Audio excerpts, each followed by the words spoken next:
Is that a new Mercedes? I stood in my driveway staring at my sister Laura as she stepped out of a gleaming black SUV that probably cost more than my annual salary. Just last week, she'd told me she was still too financially stretched to start repaying the money she'd borrowed. Oh, this? Laura ran her hand along the car's pristine hood. Just got it yesterday. Great lease deal. You wouldn't believe the features it has. My name is Rachel Sullivan, and at 32, I was watching my sister flaunt a luxury car while the $45,000 I'd lent her a year ago sat unpaid. Money that had come from my house down payment fund.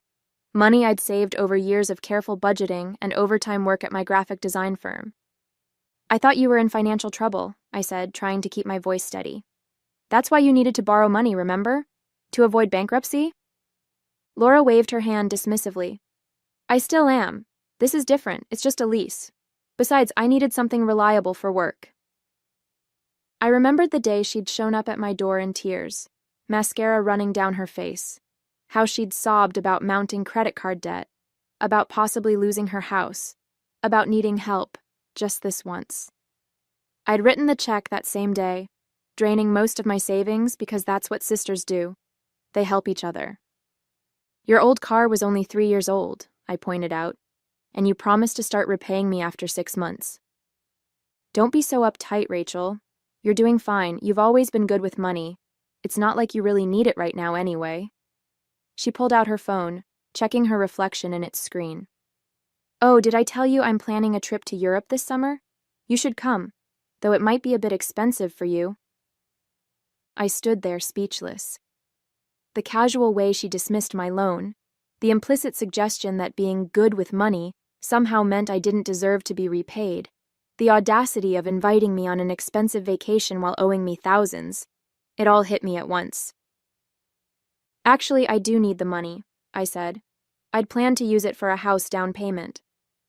Well, maybe this is a sign you should keep renting. Property ownership is so much responsibility. She glanced at her watch. Anyway, I can't stay. I've got a spa appointment. We should do lunch soon. As I watched her drive away in her brand new Mercedes, something inside me snapped. A year of excuses, deflections, and broken promises crystallized into a moment of clarity. My sister wasn't just bad with money. She was taking advantage of me, and I'd let her do it. The pattern was nothing new. Growing up, Laura had always been the charming one, able to talk her way into, or out of, anything. When she maxed out her first credit card at 19, my parents paid it off. When she dropped out of college after 3 expensive semesters, they called it finding her path. Every financial disaster was met with support, understanding, and usually a check. I'd taken a different route, working through college, building my graphic design career from internships up, saving carefully. My parents called me the responsible one, but the way they said it made it sound boring, like being good with money was somehow less impressive than Laura's endless string of exciting mistakes. That evening, I pulled up my bank statements, looking at the sharp drop in my savings from a year ago. I'd had almost $60,000 saved, enough for a decent down payment in our area. Now, thanks to Laura, I was back to renting a small apartment while watching my sister cruise around in a luxury car. My phone buzzed with a text from my mom. Laura just showed us her new car. Isn't it gorgeous? She said she got an amazing deal. Of course she had. Laura always got amazing deals that somehow left her broke. I thought about telling my mom about the unpaid loan, but I already knew how that conversation would go. She's going through a rough time, my mom would say. You know how hard things have been for her since the divorce. Laura's divorce had been 3 years ago, but it was still her get-out-of-responsibility-free card. Never mind that her ex-husband had left her with a paid-off house and a generous settlement. Somehow she'd burned through all of it while maintaining her expensive lifestyle. I opened my email, finding Laura's desperate message from a year ago. I promise I'll pay you back in 6 months, tops. You're my only hope, Rachel. I could lose everything. I know it's a lot to ask, but you've always been so good with money. Please help me. I'll never forget this. Below that were months of follow-up emails, each with a different excuse for why she couldn't start repaying me yet. Car repairs. property taxes. A leaky roof. Yet somehow she'd had money for regular salon visits, weekend trips, and now a brand new Mercedes. My computer pinged with a new email, Laura sending photos of her car to the whole family. "New beginnings," she wrote. "Sometimes you have to invest in yourself." Invest in yourself. With my money. Money that was supposed to be investing in my future, in my dreams of home ownership. I closed my laptop, my hands shaking with anger. This wasn't just about the money anymore.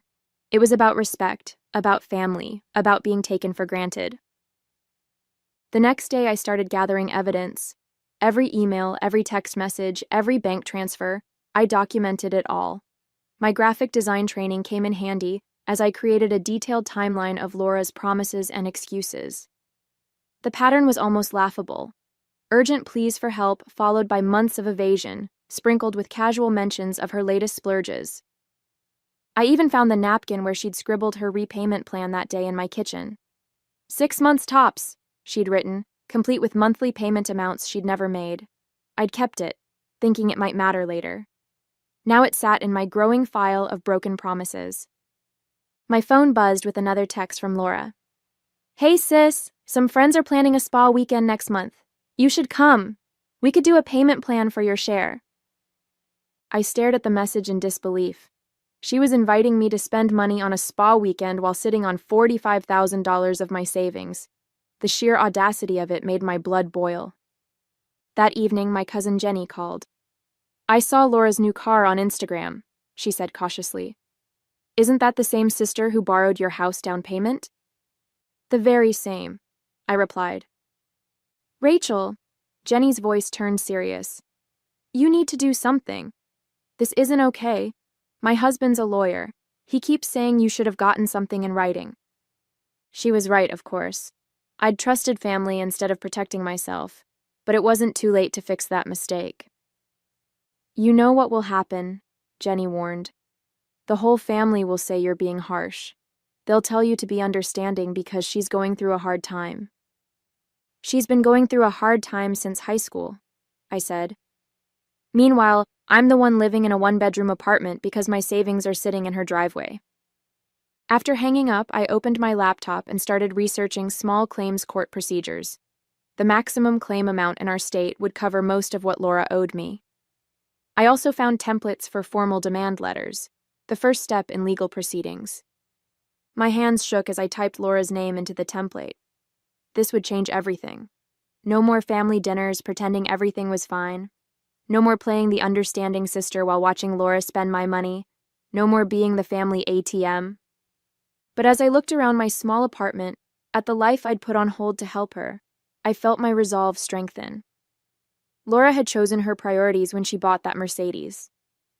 Now it was time for me to choose mine. I sent the demand letter by certified mail, keeping the receipt as another piece of evidence. 3 days later, Laura burst into my apartment unannounced, waving the letter. "Are you serious with this legal garbage?" she shouted. "I'm your sister. You can't sue your own sister." I kept my voice steady. "You've had a year to handle this like sisters. Now we're handling it like adults who made a financial agreement." "I can't believe you're being so cold about money. It's just money. Family is more important." She collapsed onto my couch, already starting the waterworks that had worked so well last time. "Yes, family is important," I agreed. "So important that I gave you my house down payment when you needed help. So important that I trusted you to keep your word. How's that working out?" "You know I've been struggling." "Not too much struggle for a new Mercedes," I cut in. "Or those designer boots you're wearing. Or that European vacation you're planning." Laura's tears dried up instantly, replaced by anger. "You're just jealous because I know how to enjoy life while you pinch pennies and obsess over spreadsheets." "No, I'm angry because you took advantage of me. Because you promised to repay me and instead spent my money on luxury cars and spa weekends." "Fine." She stood up, grabbing her designer purse. "Take me to court. See how Mom and Dad feel about that. They already think you're too materialistic, always talking about saving and investments." "You mean being responsible?" "Yeah, how terrible of me." As she stormed out, my phone lit up with texts from our parents. Laura had obviously called them immediately. Mom, why are you threatening your sister? She's family. Dad, let's talk about this. No need for lawyers. I took a deep breath and typed out a group message. Laura borrowed $45,000 a year ago, promising to repay it in 6 months. Yesterday, she bought a new Mercedes instead of paying me back. I'm done being taken advantage of. The responses came quickly. Mom, she needed that car for work. Dad, maybe we can work out a payment plan. Laura, I can't believe you're telling everyone about this. Private family matters should stay private. I laughed out loud at that last one. Private family matters. Like the Mercedes she'd plastered all over social media? Like the European vacation she'd been bragging about? Private or public, the money is still owed, I replied. You have 30 days to respond to the demand letter. After that, I'm filing in small claims court. The next family dinner was a battlefield. My mom had insisted we all come over to work things out as a family, but it was clear whose side she was on. She'd even made Laura's favorite meal, as if pasta would somehow make me forget about $45,000. I just don't understand why you're being so aggressive about this, my mom said, passing the garlic bread. Laura's going through... If you say a rough time one more time, I'm leaving, I interrupted. She's been going through a rough time for 15 years. Meanwhile, she's driving a car that costs more than what she owes me. That's different, Laura protested. The car is an investment in my career. I need to project success. You know what projects success? I pulled out my folder of documents. Paying your debts, being trustworthy, not stealing your sister's house down payment. Stealing? Laura gasped. I borrowed it. You agreed. You borrowed it with specific promises that you broke. That's called fraud. My dad, who'd been quietly eating his pasta, finally spoke up. Maybe we could help. Your mother and I could contribute something. No. I set down my fork. This isn't about the family helping Laura out of another mess. This is about Laura facing consequences for once in her life. But we're family, my mom insisted. Family helps each other. Really? Where was this family helps each other philosophy when I needed a roommate after college? Laura had that big empty house, but you said I needed to learn independence. Laura rolled her eyes. That was different. Yes, it was different. Because it was me needing help instead of you. Everything's different when it's me. So, you've always been so good at handling things on your own, my mom started. That's not a punishment, Mom. Being responsible shouldn't mean I'm less deserving of consideration, of respect, of having my sister keep her word. The silence that followed was deafening. My mom looked close to tears. My dad studied his plate, and Laura just looked angry, like I was the one who had betrayed her. I'm filing in small claims court next week, I said, standing up. You can either start taking this seriously, or you can explain to a judge why you bought a luxury car instead of repaying your debt. If you do this, Laura warned, it will change everything. I looked at my sister, really looked at her. The designer clothes, the perfectly manicured nails, the entitled attitude that our family had carefully nurtured for years. Everything already changed, I replied. It changed the day you decided your Mercedes was more important than your word. True to her word, Laura rallied the extended family against me. Aunts called to tell me I was being unreasonable. Cousins sent messages about family loyalty. Even my grandmother weighed in, saying she was disappointed in my choices. I saved all their messages in my legal file. Each one proved how Laura had weaponized the family against me, turning my attempt to get repaid into an act of betrayal. Only Cousin Jenny stood by me, sending daily texts of support and updates from her lawyer husband about what to expect in court. A week before the court date, my parents made one last attempt at intervention. They invited me over, and I found Laura there too, sitting at the kitchen table like we were kids about to be disciplined.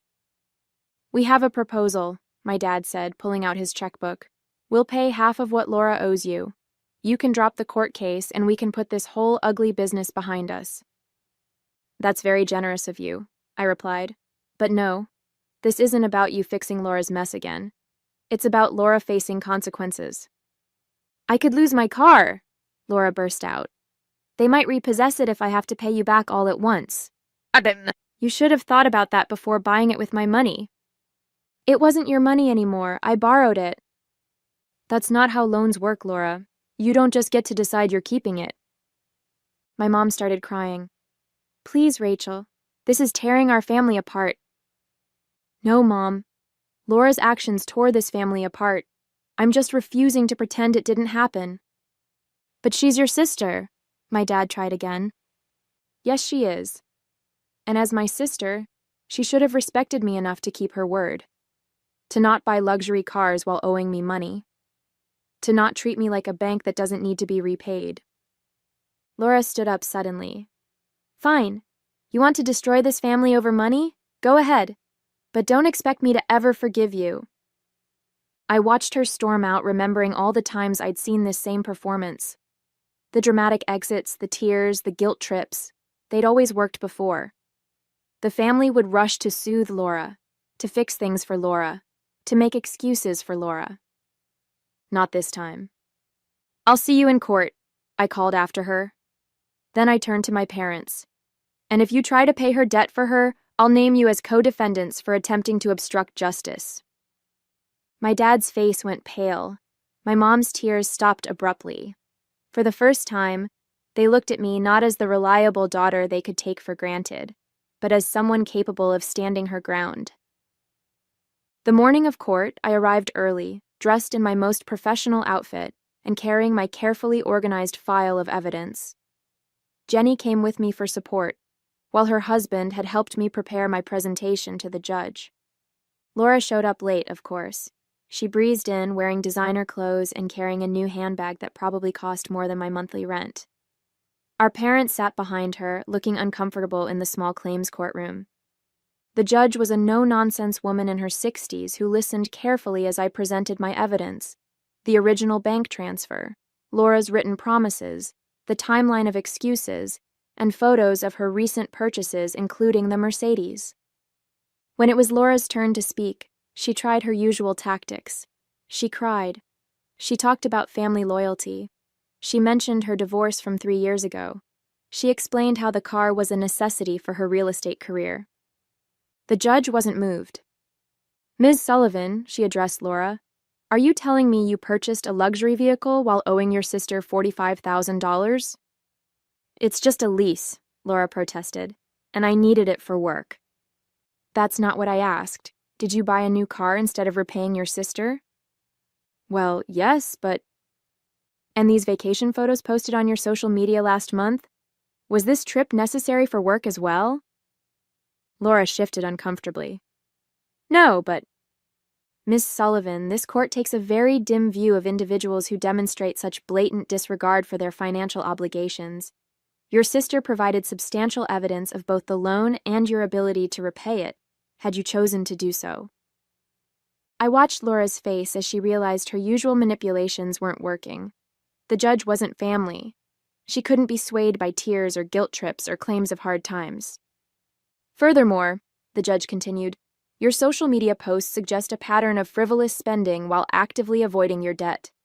This court finds in favor of the plaintiff. You are ordered to repay the full amount of $45,000 within 90 days. 90 days? Laura gasped. That's impossible. I don't have that kind of money. Perhaps you should consider selling your new car, the judge suggested dryly. Next case. In the hallway afterward, Laura lunged at me. Happy now? You've ruined everything. You ruined it, I replied calmly. You ruined it when you decided your luxury lifestyle was more important than your integrity. My parents hovered nearby, looking lost. They'd never seen Laura face real consequences before. They'd never seen me stand up to her like this. We could help with the payments, my dad started to offer.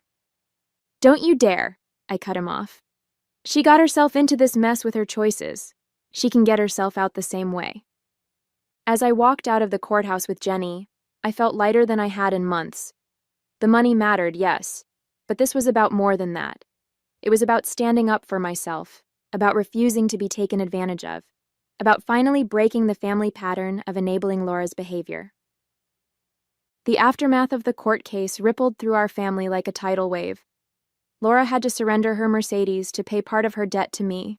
She posted dramatic social media updates about betrayal and the price of trusting family, but notably turned off the comments when people started asking questions about what actually happened. My parents struggled to adjust to the new family dynamic. My mom kept trying to play peacemaker, inviting us both to dinner as if nothing had happened. When I declined, she switched to calling me daily with updates about how difficult things were for Laura. She had to cancel her Europe trip, my mom said one evening, and she's looking for a smaller apartment. Don't you think that's punishment enough? That's not punishment, Mom. That's living within her means like everyone else has to do. But she's so embarrassed at work, having to drive her old car again. You mean the perfectly good 3-year-old Audi she had before? The horror. After the first month, Laura had repaid about half of what she owed me, mostly from selling her new car and some designer items. She made sure everyone knew about each payment, acting like she was donating a kidney instead of returning borrowed money. Then came the family reunion. Our aunt hosted it every year, and this time I decided to go. I wasn't going to let Laura's drama keep me from family traditions. When I arrived, the whispers started immediately. Some relatives avoided me completely. Others cornered me to share their opinions about how I should have handled things more privately. But something unexpected happened too. My younger cousins started asking me for financial advice. My Aunt Susan quietly mentioned that my stand had given her the courage to stop lending money to her gambling-addicted son. Even my Uncle George, who'd initially criticized me for going to court, admitted that his own daughter had started repaying a loan after hearing about Laura's case. Sometimes family needs tough love, he said, patting my shoulder. Took me too long to learn that lesson myself. The real surprise came from my dad. He pulled me aside during the reunion, looking uncomfortable but determined. I've been thinking, he said. Your mother and we didn't do Laura any favors over the years, or you for that matter. We expected too little from her and too much from you.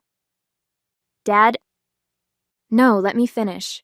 Watching you stand your ground, even when everyone was against you, it made me realize how much we've enabled her behavior, and how unfair we've been to you. He pulled out an envelope. This isn't to pay her debt. This is different. Your mother and we helped Laura with a down payment when she bought her house. We should have done the same for you. It's not the full amount, but it's a start. I looked at the check. It was for $25,000. Not just money, but acknowledgement, recognition, respect. Thanks, Dad, I said, blinking back tears. This means a lot. 6 months after the court case, Laura finally made the last payment. She transferred the money without a word, but posted a vague social media message about closing difficult chapters and moving forward. Our mutual friends told me she'd started seeing a financial advisor and was actually sticking to a budget for the first time in her life. My mom still struggled with the change in our family dynamic. She kept trying to orchestrate reconciliation opportunities, unable to accept that sometimes relationships need to stay broken to heal properly. But my dad had become an unexpected ally, shutting down her attempts to guilt me into making peace. The money went straight into my house fund, and with my dad's additional help, I finally had enough for a down payment. The day I closed on my new home, I thought about how different everything was from a year ago. I'd lost the easy relationship with my sister, the blind support of some family members, the role of reliable peacekeeper I'd played for so long.